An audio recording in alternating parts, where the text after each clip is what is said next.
Hi everybody, and welcome to Module 3. I'm looking at the checklist right here, and I'm just going to quickly talk through the things that you'll want to make sure that you're moving along with. Again, make sure that you print out the checklist. If you go to the little ... in the upper right-hand corner of the wiki page itself, if you click on that, then you can hit the print button. You might want to undock the wiki page outside of D2L in order to print it successfully. I've had trouble, like I've probably said 5 times, with printing wiki pages that are docked within D2L. So if you hover over those, there's some buttons at the top of the D2L panel, like the frame kind of at the top of the wiki, that it's part of the D2L frame, and undock is one of those options, and it'll make it open in a new tab or window probably.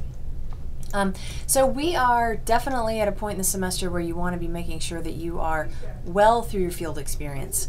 Hopefully you've done at least 5 hours. Hopefully a lot of you are finished observing and maybe you're starting to do your write-up. But it would be fabulous if you could just get some things turned in. The field experience log with all the signatures, the times and dates clearly written, everything clearly written, but you need the signature of the supervisor that you said was your supervisor. That's who needs to be signing that.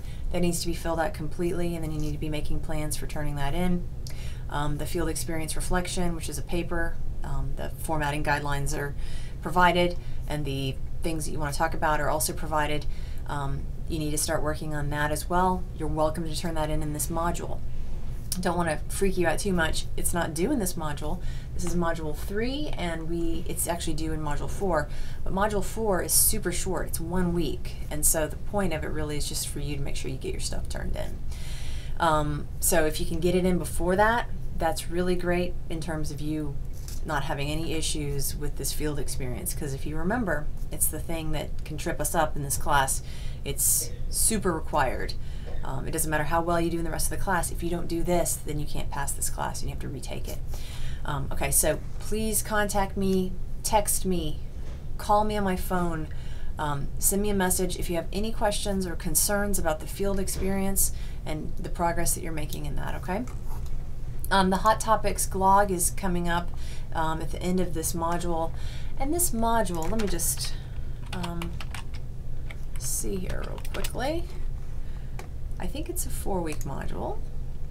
Just double checking. So I'm looking at the course plan. We're in Module 3, and it is definitely a 4-weeker. So I mean, you have a lot of time, but coming up towards the end of it, your hot topics that you signed up for in the beginning of the class, well, you're going to want to use the tool Glogster to make a Hot Topics glog where you explore your topic and you go find resources that would allow somebody else to understand your topic better. Whether that's videos or links to websites, it's your chance to provide resources that you feel will help somebody else understand your hot topic. So let me know if you have any questions about that. The philosophy paper 2, which is a shorter sort of follow-up to your original paper that you wrote like a month ago. You want to think about what you've been experiencing in your field experience, and then revisit the old philosophy paper, and then you're going to write sort of an addendum to the philosophy paper. So it's another sort of a later checkpoint in the semester.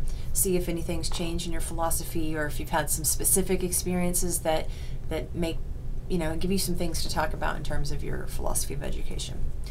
And then we have weekly discussions where you get to process with your classmates the things that you're reading about in the textbook.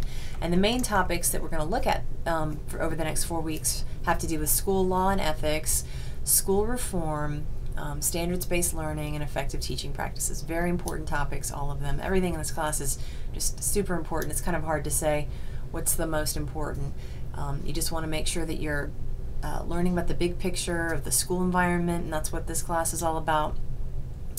And let's see, we've got some videos in some of these that come with some of these chapter readings, and I think that's all I've got to say. Let me know if you need any help, or if you want to, again, I don't know if I've said it in this class, but in my other class, I know I've said that, this is like the least, this is a semester where students are contacting me through my phone and through texting the least. And I know that you guys all use cell phones and texting and all that kind of thing. So I hope you're not feeling shy or like you're going to hurt my feelings or bother me, because it is my job to talk to you. And sometimes it requires multiple methods of contact for me. Like if you send an email and you're not satisfied with my response time, I would urge you to also back it up with, if it's something that you feel is urgent and it's blocking your progress in the class, I would urge you to also send me a message or call me on my phone, and you can call more than once, because you know how sometimes when you call somebody or when somebody calls you and you just can't get to your phone. So be a squeaky wheel, and I invite that, and we're getting down to the last 5 weeks of the class, and I want to make sure that you guys are successful. So don't hesitate to contact me. I am here to help. All right, y'all have a good module, and I can't wait to see what you guys have to say about the Chapter 8 discussion. All right, thanks.